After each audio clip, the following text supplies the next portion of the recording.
Hello,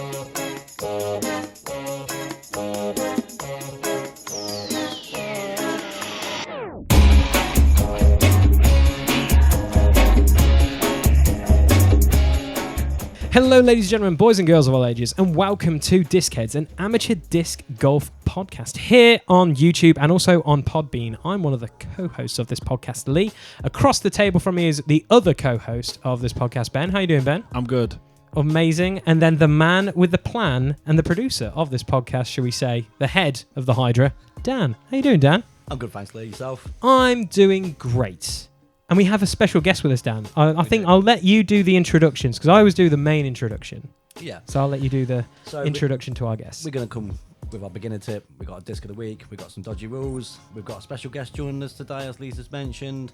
And we're going to learn about tournament directing. We're going to learn. We're not going to talk. Our special guest is going to do some talking and we're going to learn.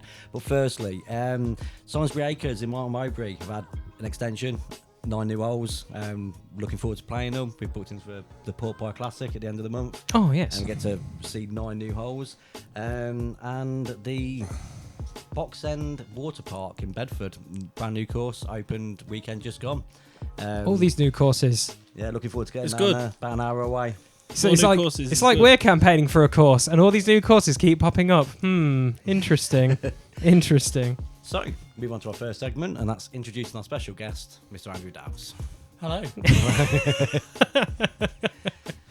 So we first met you down Bedworth. We were very new to the sport. You came along, you spoke to us. That was really early on, wasn't it? Yeah. And as I said to you in the email, yeah. Were you there? I was there and I Yeah, said, I think that's Andrew from the video we watched of the Bedworth course, so we could understand how to play it. I think that's Andrew. Yeah. It was a while ago. Back in the glory days when we had 4 discs to our name and now we've got a full arsenal of discs. And it was Andrew that convinced us to go to our first tournament. We were all a bit rubbish. Gillies. Yeah, Gillies. Trial by fire, Gillies. Love it. Gillies. See, when you're running a tournament, you want to drag people along. It was a good tournament. I've just got my Gillies. It is. You have Vietnam flashbacks of Gillies. Oh. It's a good course. We always say this on the podcast. Gillies is a great course. It's just not Ben's course. Yeah, it's when a we were playing at, I didn't get to play at Bristol, but when we went to Bristol and we were talking about Gillies, I'll never forget Gillies. He described it as, that's not disc golf, that's cricket. The amount of wood you spend your time hitting. Yeah, it's true. You just break in your discs easier as well at Gillies. It is a fantastic course. It is. It gives me a headache. It's the kind of course that you have to be able to throw straight. Yeah, and when you do and 100%. Something goes good, you're like, I'm good at this. And then you spend 17 holes going, I'm not good at this. Yeah, 100%. It's just unforgiving. Woods holes, you can't, in an open field, you can throw and be a bit off. And you can pull it back. Matter. Your follow-up shot can save you on an open course. But in the woods, No. No. So the first thing I wanted to ask you, Andy, was how you got into disc golf. Okay, so there was a kind of churchy group where all the wives were very off doing churchy stuff. And so all the husbands we formed a group called the Chaps Club and went out and did various sporty things. That's cool. So they went and played disc golf at Quarry Park. Okay. And Oh. I missed it the first time I went. Okay. But they were all like, this was great.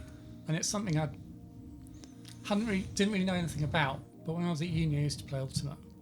Oh, okay. So it's like, that's interesting. Okay. I didn't know that was there. Yeah. Yeah. So I went along, and so the first time I played with the ball, I think I won the night. Okay. Okay, there we go. So it's like, I quite like this. It helps. And out of the group, it was basically me that went, right, I have a lot of spare time. So I just started going to Quarry Park a lot. And then within a year or two of me starting, Bedworth was put in. Okay. So Amazing. then once you've got a free course to go to, Yeah. That's It's it. like- You can just go. Yeah. and that fitted with, I'd go shopping, I'd play disc golf, I'd go home. I do feel like that's an actual really cool introduction, especially because Quarry Park is incredible. introduction. It's really cool. Like the top course is ideal for if you wanted to just try it out once. That's god tier for like practicing and going, so this is what this sport's all about. And then if you want to go see the belly of the beast and the ones by the river and those of other scary things, you can play the big course. But I do like the small course. So did you just play the small one when you first went then? Well, or? no, the existing short course wasn't there. Oh, okay. Because That's it was cool. like 13 years ago. Oh, started. wow. Okay. So probably Reds we played the first time. Okay. And Okay. even the black course didn't exist when I started. Oh, okay. So there were no woods holes. Wow. Okay. That's mad when we're thinking about it, Yeah. just like, wow. And That's so actually, and after a few years of me playing, a short course went in on top of the blue and red. And then it's only a couple of years, isn't it? It's only a couple of years that the top yeah. course has been there. God, that's We've only been mad. going that many, really. Yeah. haven't It's we? crazy, So, yeah. thinking about it. Like I've always because I come from a golf background, so for me it's like funny going like, oh yeah, they're just adding 1 or 2 holes, and it's going to be like a year or 2 away. But to now know like Quarry was this, and then it added this, this, and this, and we're just like, we've only been playing for X amount of years. What the heck? Well, yeah, I mean, you guys think of all those trees as being that big, whereas like the tree on the nipple hole. 16. It's called the nipple. It's called the nipple. That oak tree right by the basket used Yeah. to be like this tall. Gosh, that's mad. I can't. And that's like the other night I was playing and just thinking, how big is this tree? Amazing. Oh, that's great. Dodgy rules. A dodgy rule, you say?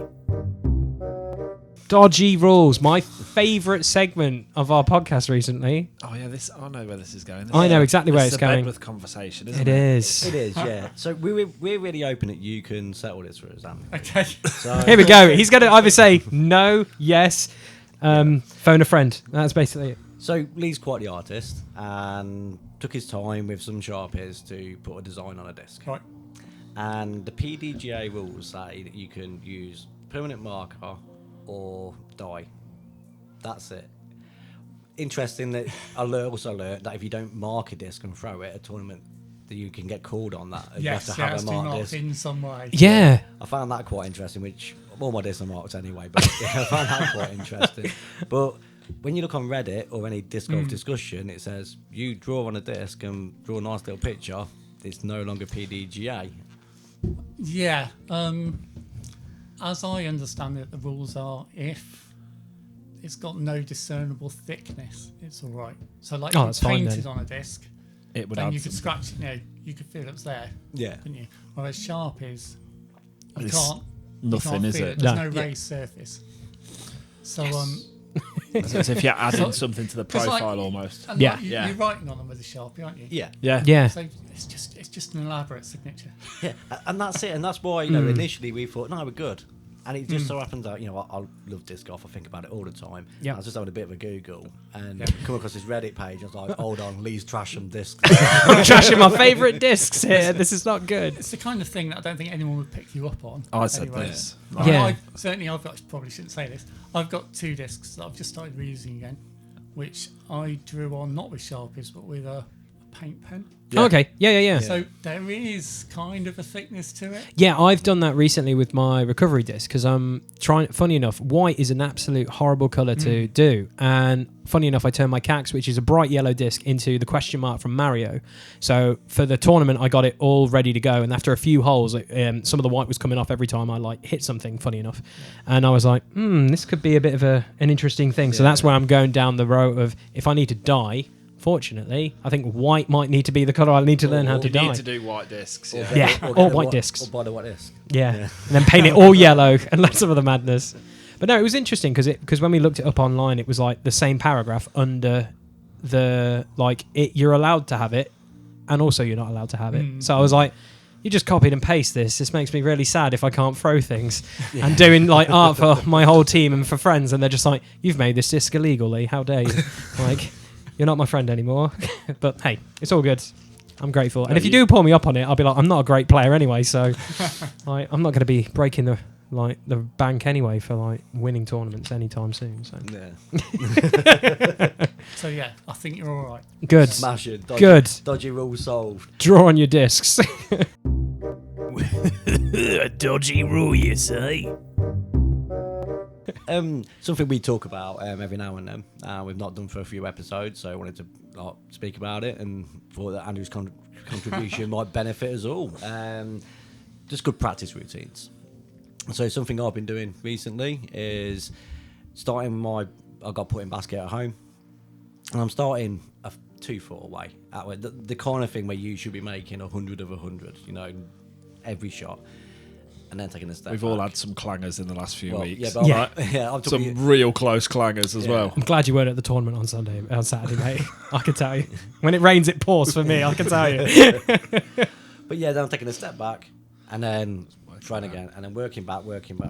So now I'm learning the distance of my putters. So I get to so far back, and I'm now talking 10, 15 meters, and certain putters won't reach there with just a flick. I now need to put a bit of body movement into it. So I'm learning about what putters can do what. It's all good, isn't it? Yeah. I know, as you've seen over the recent weeks, the banger's starting to become a long range putter because I've learned that I can throw that. Turn it up.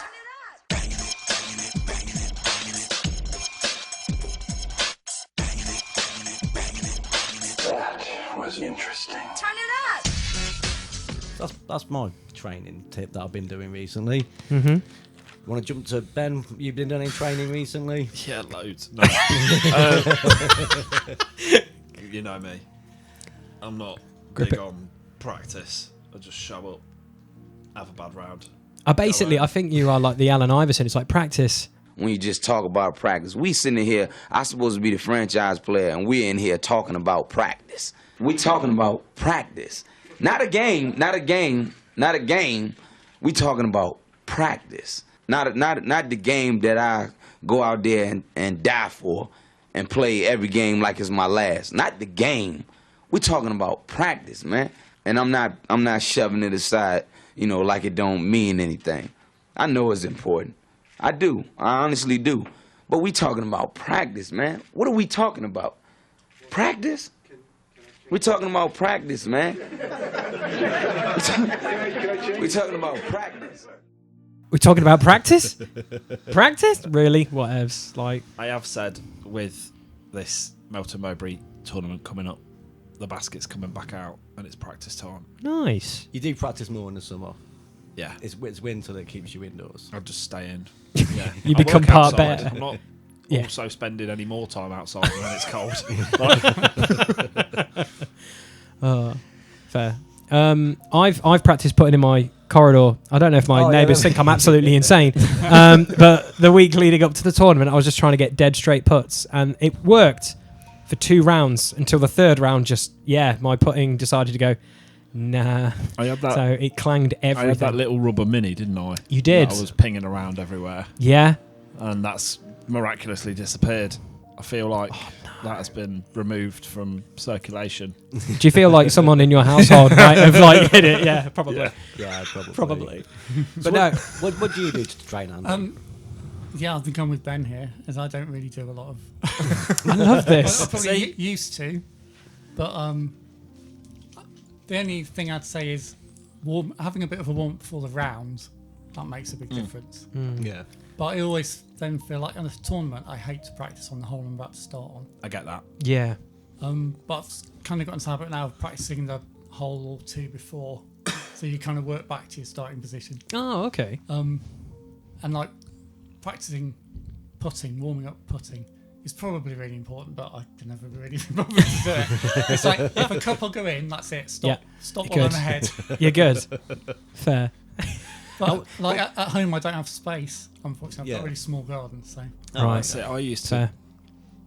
to love practicing long putts and then get one and be like, yeah, and then not make any of the short ones and be like, well, Yeah.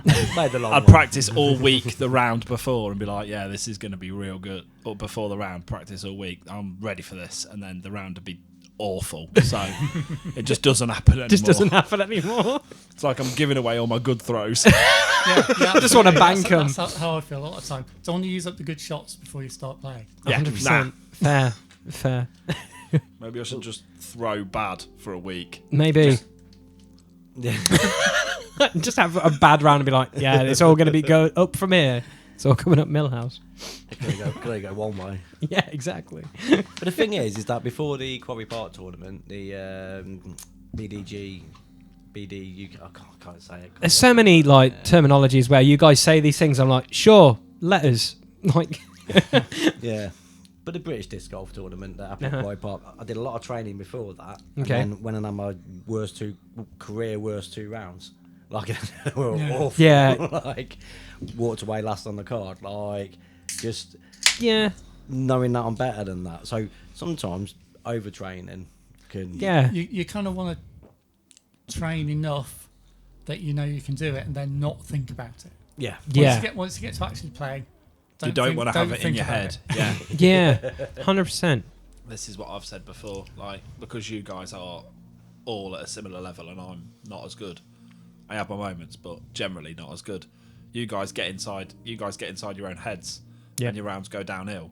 Whereas I'm so used to being last, I'm just like da da da. Like, so it doesn't really affect me as much as it affects you guys. The funniest thing, our tournament takeaway from this previous weekend was the fact that the first 2 rounds where Rich and me played together, everyone in our round car was like, geez, you guys throw well far compared, and we were out throwing the hole most of the time, and they were just like, why? And I was like, yeah, our home course is like 18, 19 metres for par 3s, not like 30, 40 metre par 3s. Like, sorry. Like, we were just like, I imagine Rich was overshooting a lot. A few of the holes, the longer holes as well. It was just absolutely nuking him. It was great. It was so funny because everyone was like, "Oh, that was a great flight path," and I was like, "That's my friend Rich, yay!" It was good. Team baseline for the win.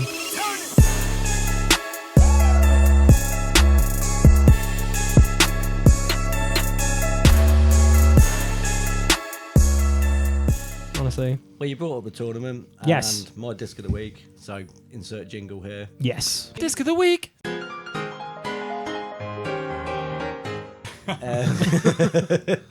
Love my jingles. So yeah, my disc of the week done me absolutely proud at the tournament. And the Page Pierce Passion. Yeah, dude. The new one. The new The sexy very, very tour good one.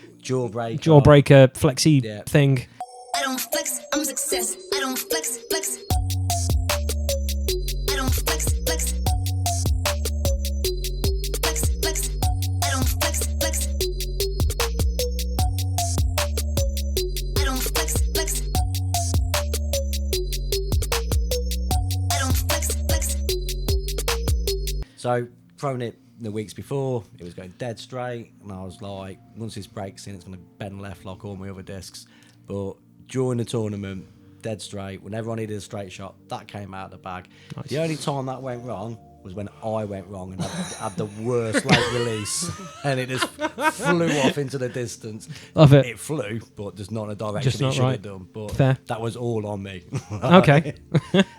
Rest of the tournament, absolutely, it was the go-to disc. Yeah, because we all, on the last cast we talked about it, we all were like, we're going to get this disc. Yeah. And we all bought one at, 3 minutes past 8? My bag, Oh, mine was my basket changed throughout the time of trying to purchase it because I was like, I just want to buy this disc. I'll never throw it. discs went But I available want at 8. My order was complete at 8:01. I was done. Like, It was insane. But we all wanted a passion. We all got a passion. And I'm glad that you guys are committed to throwing that disc because it's so good. Like, even Ben's one that he picked up when, funny enough, we were at the Gillies tournament.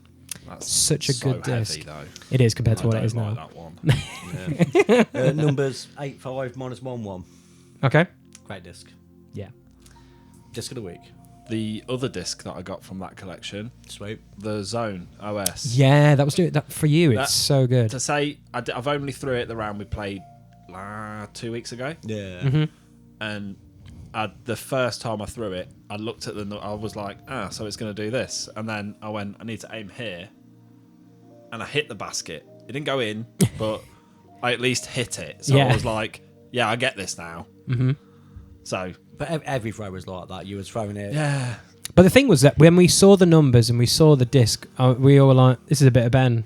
And the Zone's a good disc anyway, but the OS is a bit more beefy, which is quite fun. So it was like, because I'm left-handed thrower. yeah, It does fit with a lot of the putters that I use. yeah, Yeah. But I feel like that's going to be in the sort of longer distance, possibly even mid-range. Yeah, it is great. I'm looking forward to you getting into that because this was doing you a lot of favours 2 weeks ago. But I spent the last 3 rounds with all my putters just hitting the basket. Yeah. To be fair. Yeah. Just, yeah. On numbers. Come on, Rayman. I was going to say, I was like, the Rayman of our team. Would have thought you knew that. He's got it imprinted in his brain. I don't even know where my... Yeah, don't worry about Don't worry about it. They will come find it. They're on the screen right now. For YouTube, amazing. There's a 4 in there somewhere. For some reason, Podbean, let's just say it here. 4215. There we go. There's the numbers done by a robot voice probably or something. So they're the numbers. But yeah, it works well for you because I forget because you're left-handed. Because most of us are all right-handed. When we throw it, we're like, oh, it does this. But in Ben's hand, it's like when you first figured out what invert controls were on a video game. That's that's pretty much Ben's outlook on things. I'm like, oh yeah, Ben throws it that way. It's gonna be great. And if you want to buy that dish, you're like, it's gonna go completely different because Ben's left-handed. Yeah. Duh. Yeah. Got it, Lee. What's your disc of the week? It's gonna be really boring, but it's amazing. The Sensei, like that disc. I did what I wanted to do in round 1 of the tournament. Just throw the Sensei and put with the Sensei. Also got an ace last week with a Sensei on camera, which unfortunately, that's not going to make my review of the disc any biased. But I'm pretty positive if you get an ace with the disc, you need to buy it now. But no, it's the perfect beginner starter disc for like I'm the only one of our group that don't own one. No, you don't. And I've got 2. You do. You have the glow. The glow one. The glow one. With the funky samurai on it. Skull head on it. Yeah. And the starter set one. The starter set one. That's what I've got, the starter set one. I just love that basic plastic, that active plastic. It's so good. And then I threw Rich's one in for an ace, so I had to get Rich's and give him my brand new Sensei that I was going to use anyway and be like, trade, because I can't give away my ace disc now. Sorry, bud. So when I ask you your numbers, have you come prepared? Or Yeah, it's 3301. There we go. There you go. I've got it imprinted in my brain because I love it. I know that one. It isn't the fact that also when my mum and my stepdad were like, can we play disc golf? What should we play? And I just gave mum the Sensei and she was throwing it really well. And she was like, I want this. And I was like, yeah, you can. And then she saw the ace and she's like, you threw my disc. Oh, that's lovely. Mum, you don't sound like that. I know you listen, so you don't sound like that. But yeah, it's really good. It's a reliable, fun disc. And it is a great all-rounder. Like, I've Yeah. used it in one disc. Right, I love using it for everything. And even though it's funny, it says put an approach disc, and it does exactly what it says on the tin really well. And it's like £8 to £10. They're super cheap. You can easily just get one, and if you want to go have fun, I sound like I'm doing my review of it. I've got to hold back now. That's a video coming soon. But yeah, Sensei, that's mine. Smashing. So Andy, what disc are you going to sell us? Yes. Okay, I'm going to go a bit old school. DX Eagle. Okay. Ooh. Which, 50 years of me playing, people are saying, you ought to throw an Eagle. I've got an Eagle. You do. I got one. Is it DX? No. It has to be DX. And, Okay. I've always got a couple in my bag now. It's the disc I'm most likely to lose in the river, but only because I'm so comfortable with them. I don't mind throwing it in the river. Oh, okay. And I've got like 4 of them. So Oh, okay. so yeah, DX Eagle. Smashing. Sick. Do you know the numbers? No. Okay, voice. 7, 4, -1, 3. There we go. They're the numbers. We always It's a speak about 7. this. It is a 7. I think it's probably -1, 3. I love it. It is because yours is. 5 -1 3. Yeah, that sounds about right. I think that is right. Uh-oh. Smashing. Smashing. We're either right or wrong, but it sounds we're all in the same ballpark. We often talk on this cast about the quality of DX plastic. Love it. Most of my discs, if I buy them in a premium plastic first and I like them, I would then buy them in DX. Right, because yes. if I was better and I didn't trash the DX plastics against trees, they're so good. When I agree. our first discs that weren't that mental bin lid disc set that we had. The Bin Lid Boys.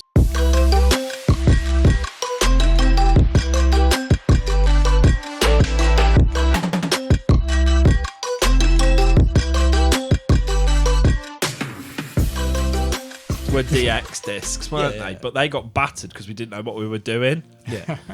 It's so good. Like, The funniest thing and that about gave us the wrong impression of DX because we were like, this is bad terrible plastic. You know, you see this tree's got this big chip in it, but actually, That just adds to their character. Yeah. I mean, 100%. have lots of. we've learned that. Anne. I've got a lot of DX now. You do.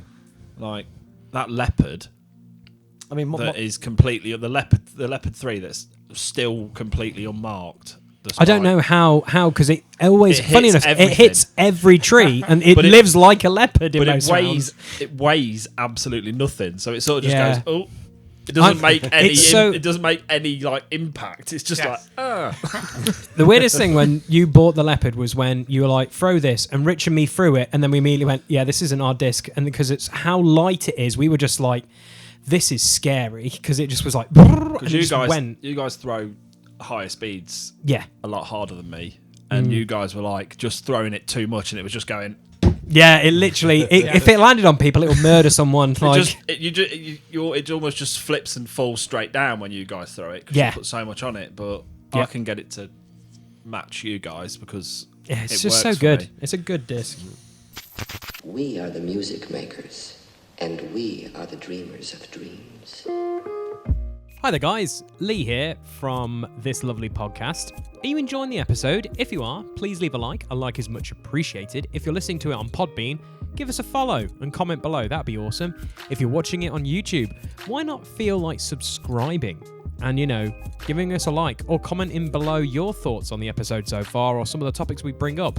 And also, why not even hit that notification bell to get all the notifications from this channel? Yeah, that's the one. And without further ado, guys, I will shut up and let you continue listening to this fine podcast. So the main segment of the day, and the main reason we've got Andrew here, not only because he's a great guy, Yeah. but we want to talk about tournament directing. So you've directed a few tournaments, Andrew. Yeah, I'm gonna pop in first and go.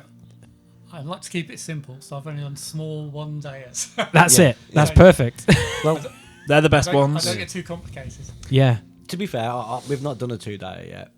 it's really hard not to commit something to a 2-day. Yeah, it's not something that interests Yeah, me. no. I work a very busy, stressful job. I've got a wife and kids. I haven't got 2 days to give up for disc Yeah, golf. no, absolutely. Once a month, I get the whole day.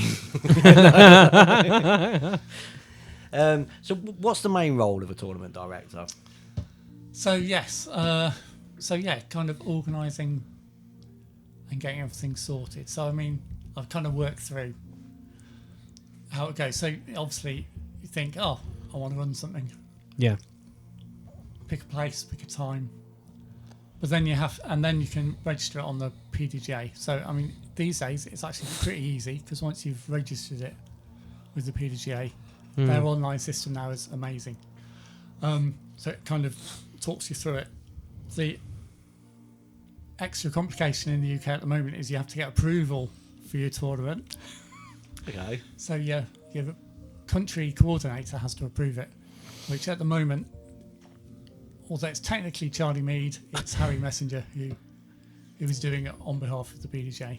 Country coordinator. Country coordinator, yeah. And That's a cool title. That's like is. Speed Enforcer. That's a cool name. Like country coordinator. That's a good It also title. explains why Harry Messenger's name is just everywhere. That's right, yes, because he is the PDGA tournament Got you. guy. Yeah. I can't think Right. what his title is. Hefe of Hefes. The FA of FAs. But yeah, so the other reason I tend to do stuff at Gillies is there's less to worry about. Because if you're doing something like at Bedworth, a tournament at Bedworth, you have to have your insurance in place and Yeah. your council permission. And all Oh, that. wow. So there's lots of extra things. Because that it's you have to a talk to public the space, council, isn't yeah. it? Which is, Yeah. as you know, is quite hard to do. Yep. Whereas at Gillies, of course, I just talk to Matt. Fair. Because so it's got its own. Yeah. That So makes say- a lot of Right. sense. I go for as simple as possible. But yeah, so once you've got your approval and your insurance and everything sorted out, you can go on the PDGA, and their tournament manager software now just leads you through it. So once you've registered your tournament, it pops up on the PDGA when you search, and you can add in players, and you can set your layouts and Yeah. all that, and it's all online. And it's possible to do on the phone. I wouldn't recommend it. Apart from ended up doing it on my phone at lunchtimes during tournaments. Because trying to sort out the second round and it's all too small and it's really hard to rearrange everything. Because like generally at lunchtimes I'm just sitting in my car going, Yeah, just like, what's going on? But yeah, I mean, what do you want to know, really? Well, no, that's pretty much it, So, is the tournament organiser necessarily the tournament director? So, couldn't Matt approach you and say, "I want to run a tournament, but I can't be asked with all the namby-pamby stuff, Andy. You crack on with all the rules and regs." Yeah, I mean, ideally, the person who's doing all the bits wants to be the TD, really. Yeah, right. Because I mean, you can have a TD and an assistant TD, and then whoever's listed as TD or assistant TD has access to the software. Right. Okay. Oh, okay. And that's kind of, that's the bit you need. Right. Yeah. Okay. Oh, yeah. So, yeah. I mean, Gillies wise, Matt very much does say, I'd like to put something on. When are you doing it? When are you doing it? Fair play. I've got an itching. I need something to be scratched. What do you need to be? What do you need to become a tournament director? Oh, well, you have to have passed the PDGA. What's it called? Exam. There's an exam? Mate, I'm out. I am out There's now. like a rules exam. Yeah. Oh, no. Which is like $10 or something. And an online test. So you're asked like 8 questions or something. But you can check the rules as you go. Okay, that's all right then. But I think this year's one was full of very obscure questions. Wow. I was going to ask that, do you get the obscure questions? Yeah, it seems like... Good job, we've got a dodgy rules section. Dodgy rule section! Specifics of OB and Mandos and stuff. And Mandos have changed how they work in the last 2 years. Yes, So- we did that a few casts back, and That was mad. the way the rules are worded, Yeah. It's so interesting. they're so open to interpretation. That podcast hurt my head. We had brain aneurysms, you and me. I did listen to that one. I thought, I don't think it's that complicated, but it's the way you explain it that Yeah. makes it. It's weird. The whole fact you can make the Mando and roll back and then you've missed it. Yeah. It's just That- it didn't used to be like that. Yeah. That does seem... And we've all just recently invested in Rolos, so... We're so excited. Oh, so excited for that stupid disc. I'm so excited. Love it. But yeah, so there's an exam. Yes. So is that it? You pass your exam? yeah, and then I say get your permissions from your course. Oh, get sweet. get your permission to run the tournament from the country Yeah. coordinator. Love and that then title. You're away online, and then it's getting on with Go trying to from get there. people to sign up, Wow. working out your costs and things. Yeah, okay. So, I mean, I know you've told us you'd go for the easy option, but do you find being a tournament director stressful? No, but I have a reasonable amount of time to sort things out. And that's the kind of thing I like doing. Yeah. That sorting Yeah. stuff out. I'm quite happy not to talk to people, but I'm but at the same time I'm quite happy doing the behind the scenes stuff. Yeah. I feel Nice. like I ought to be a sidekick, really. I need a superhero to be sidekick too, Fair. who can be the out front. I mean, you played some Gillies. Yeah. Yeah. Yeah. That it's that whole beginning bit where it's like, welcome, blah, blah. And I always think after, I should have written down what I was meant to be saying. Yeah. Because I always miss something out. Yeah. But yeah, no, I enjoy doing it. And I don't think it's hard to do. People make a big deal out of it. I suppose you More can than make that. it hard. You can make it Yeah. as hard as you Yeah. want. Yeah. But it does look stressful whenever we arrive at a tournament. Oh, yeah, I'm always a bit. People are all, like, Yeah, the tournament moving all at, like, over the place and 5 picking up hours a flags miles. and walking Yes. around with pens and a load of. As long as you've got people there, you can go, oi, can you go and do that? So I just tell Peter to do things. Don't put that sign out. Yeah. Nice. Work as a team. Have a dedicated team. Yeah, you want a few people ideally. Walk around with clipboards. Look important. Well, that worked really well. So we played Amesbury Yeah. at the weekend, and their community is Phenomenal. phenomenal, Unbelievable. And it worked really well because it had so many volunteers, and every card had a member of the community on it. So Excellent. you had people Yeah. that knew the course, and Yeah. it's fantastic. Shout out to that club and also for all the volunteers as well, if you listen to our cast, because I know we're going to get a few new listeners thanks to me promoting, because I did a terrible job in my third round and just started spamming, listen to my podcast, please. But yeah, that community is unreal. Like, I was telling people to listen, but Oh, good. but I was also doing really well. you did so- much better than me. Yeah, it's true. So I don't know, don't know if I made friends or not. I'll be mentioning it on the Midland Flingers Facebook. Yes, Absolutely that's what we want. fantastic. Our life goal is 100 subs. That's literally all we want in life. After that, we don't want Mr. Beast numbers. We're just having fun. So how often do you think you're needed on a day? How many phone calls do you get? I haven't had much going on like that. I mean, I had one, possibly the first one I did at Gillies.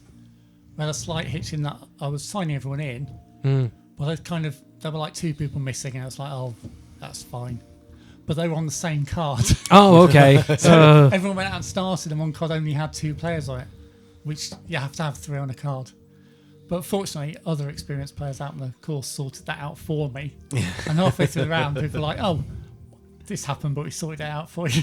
But that's awesome, though. That's also like it speaks Is to that the due community to as well. Having 2 people scoring, is that the reason behind that? Well, now, of course, It's the whole card. it's not technically in Europe till next year, but in the States now, it's everyone has to score. Really? Yeah. And that's Yeah, we had to coming in- do that's it. coming in Obviously, in the January. only one I've been to is At Ainsbury, I actually played with Gillies, wasn't it? Because I Yeah. went to Bristol and then had to rush back, which Yeah, was but great. But historically, when it used to be bits of paper and one person scoring, Yeah. there were always rumours about certain people don't score properly. If they're scoring, they get a much better score than we think they had. Yeah. So the whole digital scoring is really yeah, good. it's a really Cheating? I did Sport? I did do scoring at Gillies on one of the rounds, and it is really it is just like It's so simple. The And one, it the word, tells you when you've gone wrong. yeah. I But really- 'cause and it the tells most you of when the they don't time, match, doesn't it? yeah, and which I most really of the time, appreciate. it's because you're playing with people and you think someone say is Ben and Dan, and it's like, oh, Dan, what did you get? No, my name's Ben. Oh, you're that person. Sorry, I'll quickly edit it. And it happened so much over the weekend with me because I'm just bad with names. So I was just like, sorry, yep, everyone my fault. Sorry. But yeah, it's super. Technology scares me. How good it has become to like doing tournaments and stuff. It's, Like It's on the unreal. whole, I haven't come across many problems because people, the disc golfers have been around a while, are always happy to help people out who look like they're a bit stuck. So Yeah, I feel like that's what we've kind of said as a group between all of us. Like the small amount of time we've played, the community seems to be so helpful. Well, you come across two types of disc golfer, don't you? And I've not met any. Oh, actually, that's a lie. I That's did. a lie. That's a lie. There is one person I met, and I did feel sorry. I was, yeah. The vast majority of disc golfers will pull you up on an infraction, but just pull you to the side and say, look, you can't lean against that tree, mate. You know, you can't step, you bit too close, and they learn. There's other disc golfers that there are always a few angry disc golfers. I'm just like, dude, this is just we're throwing discs around. Chill. Like, I'm sorry, but it's kind of nice because in the tournament we went to at the beginning, they said, is this their first tournament? And a lot of people put their hands up. So then everyone was like, so just remember whose first tournament is and help them, because obviously they're going to probably ask questions, and also feel free to ask, because I don't think anyone's going to be rude enough to be like, nah, I'm not going to answer that. My first tournament, I was with like my first round in a tournament. Yeah. I was with an MA1, an MA2, and some guy who'd been playing for 20 odd years, and I was like, I am slowing them down. but were they friendly? One of the guy who'd been One playing of for them 20 was- years was really friendly. The really like highly ranked guy was angry and chill, because it was the weirdest thing, because he was like so like relaxed angry, like, but he was angry. Like, he was really calm about it, but it was like somebody was like, oh, unlucky, and he was like, it's not unlucky, is it? And I was just like, oh god. Like, I think you do find the he more, was just having a bad one. Like, Yeah. the and- more serious players are more serious. yeah. Yeah. And he was doing stuff that was blowing my mind, and I was just like, how? And he was just like, yeah, this is just everything what I do, and I was just like, okay, like, it was. I love that. Yeah. So what's the silliest thing you've been asked to make a decision on? So I've got away with not really being asked anything. Okay. Oh, that's all right. Because there's always people around Yeah. who know probably more than me. So I don't think I've ever had to really make a decision as a TD. That's all right. That's good. Because That's actually pretty solid. And places like Gillies, it's like, the boundary of the Yeah. course is the boundary. That's about it, really. Yeah. Is your foot in that bush? Yeah. Good. Now throw your disc. You're fine. Like, are you in a tree? If you Have can't fun. find your disc, you're out of bounds. Yeah, exactly. And mostly, I just let people get on with it, Yeah. and they don't bother me on the whole. Oh, smash it. That's it. That's it. I can imagine you could definitely overmanage it. Yeah. Yeah. Yeah. Oh. Or you could I mean, just... definitely something I haven't done at tournaments, but which used to happen, is there'd be a big meeting at the beginning, and we go through every hole, and a couple of people would nominate themselves as, I'll be the rules person if you need a rules person. Okay. So at bigger tournaments, that does happen more, I think. Yeah. There'll be a couple of designated, you don't have to harass the TD. Yeah, I was going to say, I was like, who are the volunteers? It's like, a volunteer is tribute. That's me. Yeah. Just find a rules guy and ask him. Yeah, rules lawyer up. But I mean, everyone didn't have phones when I started playing, so it was harder to. Yeah. Whereas these Yeah, days, now you people could could just- give me a ring, and I won't notice because my phone won't be turned on. Exactly. Or on silent. That's how I It'll be on silent. It's silent, yeah. Because we've not really played a mega serious one. Probably the most serious we've played is the ones that you run. The ones we went to in Bristol, they were a bunch of stoners, let's face it. That was massive, though. That felt big because it was massive. And it was well run, but they were The very chill best guys. way of describing it for our listeners was when you watch Jurassic Park and then the Alan Grant and the kids go, they're flocking this way. That's how it looked like, that bit of Hawaii. That's how somewhere in Bristol, of all places, looked like that. It was enormous, wasn't it? It was massive. I literally was like, it's a dinosaur. It was amazing. I was like, and then you guys got to play, and then you were like, there was OBs everywhere. I was like, oh, that's a shame. I just wish I could just throw in a giant open field. Oh, no, it was good course. Yeah. So, every week we have a beginner's tip.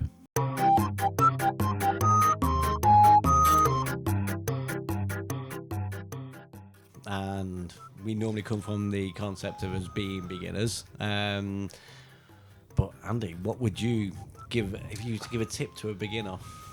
Well, one thing I've already said, which is the, warm up a bit but don't warm up too much kind of thing. Yeah. In a tournament, and the whole don't think about it too much. So it's like, don't think, just throw. It's definitely always been my mantra, especially in tournaments, because the more I think about it, the bigger mistakes I'm going to make. Yeah.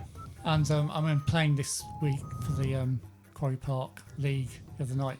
I was playing with Peter, and you could see he was thinking about shots, and every time he thought about a shot, it went wrong. Yeah. And it'd be Interesting. Whereas if he hadn't been thinking about it, if you just relax and throw, because your practice is about just being able to throw without thinking about it. Yeah.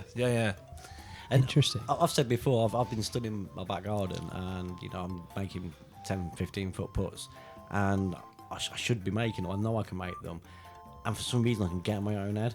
And I was thinking about it too much, and I'm missing every single one. And then I'm getting angry because I'm saying, well, why am I missing? And then I'm focusing even more, going, right, my footing's right, my body is right, my angles.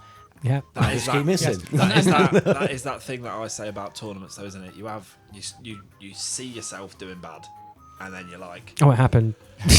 yeah, you see yourself, you make a couple of bad shots, and then you start trying to overplay. And assess everything, and then it just goes completely out the window. If you want to see how to lose 4 places in a tournament, watch my last round. Because even Dan came and spoke to me. Before Dan was speaking to me, I was okay. Dan spoke to me, I was like, off.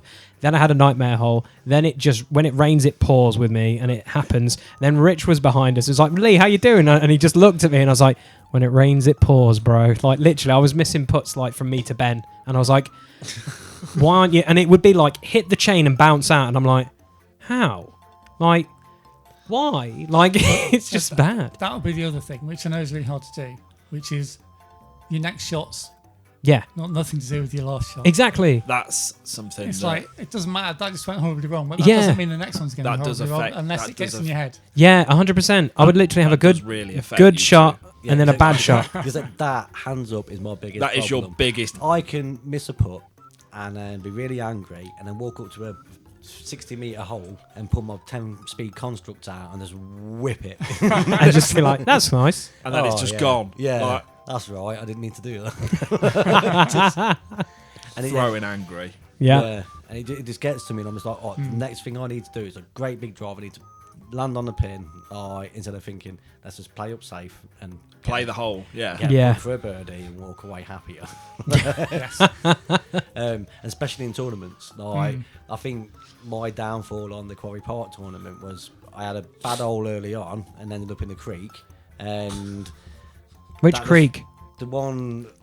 So we normally cross the creek before we play. In the tournament, we played over Okay. the creek. Oh, We okay. play from further back near the hut. Oh, and then really? round Okay. to Oh, hole wow. one, Yeah. Okay. And Oh. yeah, ended up in the creek, and then straight afterwards, I'm like, I've just got to make big throws. I've got to get down this fairway. I've got. Often those rounds can be your best rounds. So you start with a terrible hole. As long as you can let go of that terrible hole, Yeah. you'll get to the end This of it is- because this you is can kind it. of relax. Yeah. And you get to the end of the round and think, oh, it was a terrible round. This is Oh, where I. that's This much is better where than I before. normally. Yeah. This is where I improve over you because I'm just like, and then Yeah. I suddenly Yeah, it just is, start doing honestly. good. Like, Yeah, But absolutely. as stupid as it sounds, losing that tournament, like flat out losing it, and like I wasn't even close to the next person. It's actually done me the world of good. Yeah. Because I went into that tournament saying to myself, I'm getting better and better. Every tournament I've entered, I've finished a little bit higher. I keep getting better scores on the old disc. I should go into it and expect a top 10 finish. Yeah. And then absolutely plummeted.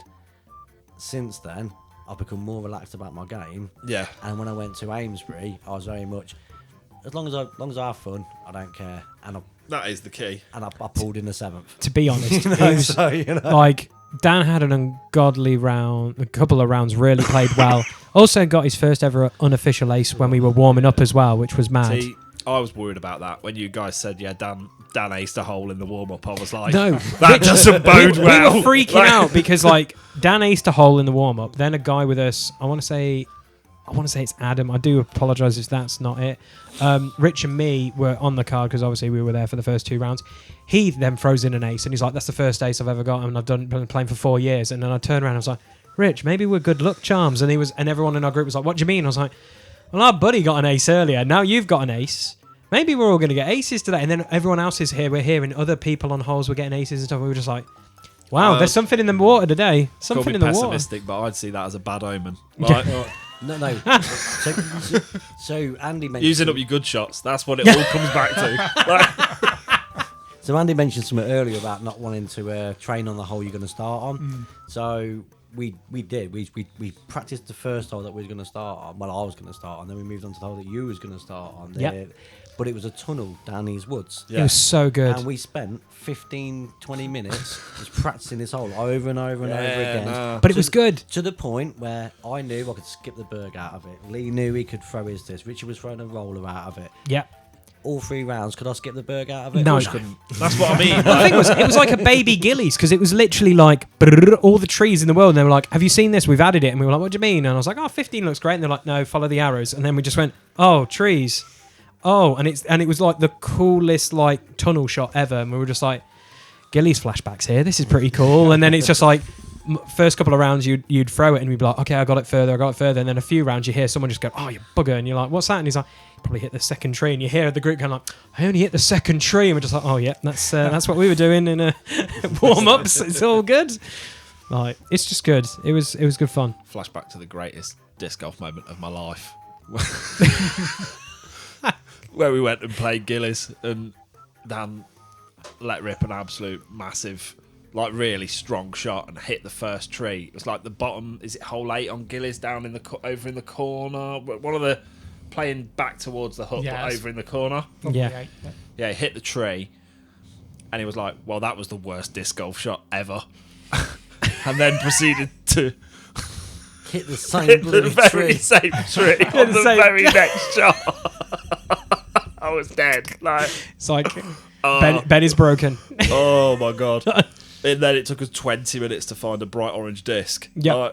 I feel that's half the thing. Insane. Yeah, that's the one thing getting into disc golf. You need to just have a good set of eyes, because obviously if you lose a disc, it's going to be a while finding it. Spend half the game throwing, half the game looking. So, last segment. Short-term goals. Okay. So often we talk about our long-term goals, and I was thinking, actually, we never talk about what our goals are in the next 2-3 weeks. Okay. So I've been building my distance up further and further. I'm now at a point where on Bedworth, for example, I can throw the kind of distance where I should be able to par every shot. Yeah. My problem now is I'm not always landing in the fairway. I'll always get the distance, but I'm curling not off. always landing straight. Yeah. So I'm going to stop trying to put more distance on and start to get straight, get a bit more accurate. That's my short-term goal. Nice. Fair. Go on, Lee. You go next. I'm just going to say pursuing pars. That's kind of similar to what Dan was. Like, I feel like at this precise moment in time, the last couple of weeks I've been throwing really nice. And now it's at the point where it's like, I love the bogeys. The bogey department on that train is very comfortable. Maybe I want to jump off that really comfortable bogey train onto a really not so nice par car. That's what I'll go for. But no, I feel like there's a few holes now I've kind of cracked or figured out, like, right, this is how I can do it. Let's do that. But then obviously putting, action to words is always a big thing. But I'm always looking for pars. So if I bogey, I'm like, I'm all right with that, but I know where I've gone wrong. So I can just like assess and look at it. So just pursuing pars is my goal for the month. Smashing. Yeah. Nice and Mine's simple. easier than that. I've got new discs. I want to figure them out. Oh, Like, that's simple as true. that. Like, That's true. Have you been through the Rolo yet? I need I to might give have him his seen Rolo. it, I've got to give him his art disc and the Rolo tonight. Oh, right. So after this cast. So you're leaving here with 2 new discs. woohoo. The enthusiasm's killing me. Yeah. New plastic. No, that means probably next time we play, I'm only bringing 3 discs. Yeah, Sunday I'm throwing nothing but the Rolo. I just want to have fun on certain holes. Yeah. Like, guaranteed. That disc is insane. Like, it's bonkers how it just goes, I want to be on my side immediately. It just goes, like, it's crazy. Yeah, it's going to be a fun round Sunday. Yeah. Andrew, any short-term goals? I suppose my short-term goal would be to reschedule a February Gillies event. Oh, yes, rain called off play, didn't it? Yeah, so I need to badger Matt to sort out a For day for monsoon. Yeah, I remember that monsoon weather where it just literally that. Yeah, flooded. the course was just flooded. Yeah, because we went and played Quarry Park. Only recently Because I reopened. forgot to book into it, Yeah. didn't I? Yeah. Yeah, he's Yeah. only been properly open a couple of weeks. Yeah, because it shut, didn't it? Yeah. And then we went and played Quarry Park, and half of that was pretty much underwater. And we were just like, how bad was Gillies if this was this Was bad? that not when we were taking Rich to play Quarry for the first time? And Yeah. like half the holes were Yeah, removed. half the holes were removed, and then Like, this yeah, course is the best course we've played, and we got there and we were like, well, we're not playing that one, or that one. the ones that we love, we can't throw because you're going to go into water. Sorry, Rich, you're not going to see them quite yet, and I don't think he has seen them, has he? Yeah, we've been back, haven't No, we? been back. Has he played those holes? Yeah. Oh, okay, Yeah. all right then. Yeah, So that's the good. time I lost the orbit in the river. Oh yeah, yeah, okay, yeah. So, when are you planning on scheduling the tournament? Next few weeks, few months? Well, no, I'm busy for the exam season basically. Oh, okay. Okay. So, and what's that? About 6 weeks. Yeah. I'm busy Yeah. doing exam stuff. So, but yeah, I'm just badger Matt and see what I can get going. Love it. Smashing. I never give too much notice. So I love it. I feel like if we have weather like we had today, like, just keep this summer coming, please, UK. Don't talk too much about the sun. You'll scare it away. Fair. No, indeed. So normally we plug something at the end of the video, Andrew. Other than the tournament, is there anything that you want to plug at the moment? well, I suppose now I'm involved in the club at Quarry Park. Yeah. Plug that. Sweet. All right. If you're playing regularly, join the club. There you go. And like we've got a league going on at the moment, so Tuesday evenings. Okay, singles league, doubles league. It's just singles, PDGA rated, so you get rated rounds. Okay. That's good. But yeah, Gillies Thursdays doubles starting tomorrow. Oh wow. Smash. That's Whatever cool. The date that is no good saying tomorrow, is it? It's all good. This. 9th. It will have Yeah. started by the time this comes out. Oh, guaranteed. Yeah. Feel free, like joining up. A little bit of doubles action. No, I'm always interested because of the league aspect of things. How does it work? Just like you play everyone in the league, or how does it work? Because obviously, if people listen to this for the first time and they want to go into stuff like that, so the PGA League is basically just a however many week. This is 8-week long tournament where one day a week. It's like a tournament. You play a round. Right. There have to be 3 of you on a card, same as in a tournament. Okay. And then the rounds get rated at the end of it. So after the 8 weeks finish, all the rounds get rated. Sweet. So it's like slowly playing an 8-round tournament. Yeah. So I mean, if you're looking to get rated rounds, it's a good way of getting a load of rated rounds. Yeah, that makes sense. Yeah. Might have to look into that. So actually, while we're on a spin-off question, the question that I actually had for you personally. We were looking at the team events, the team league. Yes. Now, explain that to us a bit, Andrew. Yeah. Also, the British team disc golf one. Yes. Because I noticed that your handicap decider. Or it's a better title than that. Handicap decider. It was something along those lines. I like that. Whilst I have read all the stuff about that, I'm not sure I was paying enough attention to explain it. 'Cause it's changed slightly from last year. Okay. So I mean, Matt Wright is the guy that's running that. Okay. But everyone that did it last year enjoyed it. Yeah. But yes, I think this year, if you haven't got a rating, then they'll assume your rating based on rounds, and then it's kind of handicapped to try and even all the teams out. Yeah. Oh, It's okay. not a great but hey, it's online. Look it up. Yeah. There you go. But that's interesting. If some people are like MA1 and we're like casuals, they handicap it so it balances out. Seems pretty interesting. So going into the teams are balanced. So you'd have okay. If they wouldn't have 4 fantastic dudes on one team. Yeah. If I understand it correctly.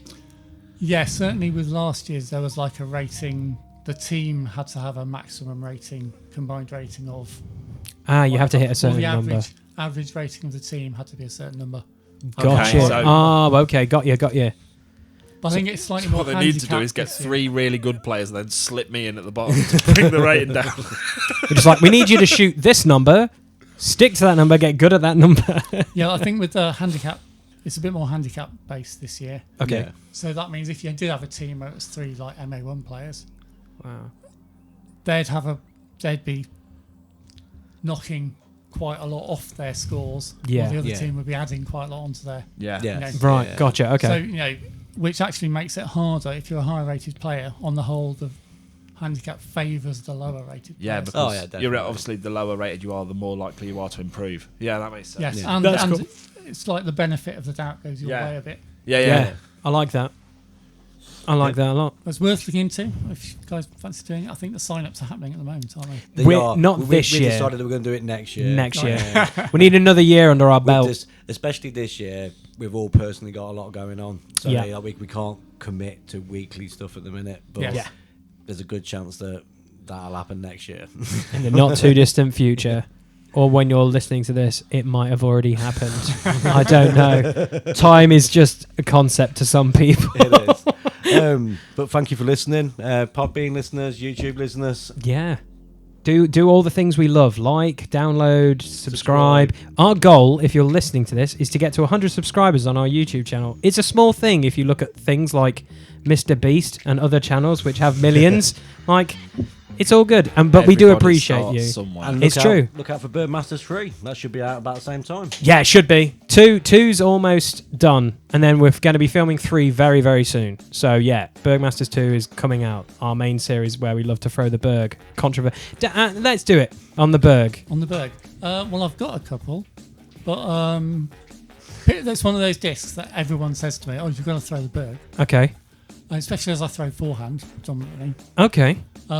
But it's nice, but it's very similar to the putters I use already. So, Maybe we just have to have Andrew on an episode of the Berg Masters, get him throwing a Berg for the first time. oh well, yeah, I'd happily. Yes, there we go. Just invite more people to convert to a Berg. It's hilarious. Yeah, because we love the Berg. It's not a distance thing, but this by any stretch No. of the imagination. But No. I like discs that just kind of go where you throw them. Exactly. Yeah, 100%. And the Berg does that incredibly well. So yeah, Very, very well. smash him. So smashing. Thank you, Andrew, for coming on the cast. Thank you very much. And hope to have you back in the not too distant future. That'd be awesome. So yeah, until the next time, guys, take care. Have a good one. And this has been another episode of Disc Heads, and we'll see you in the not too distant future. Have a good one.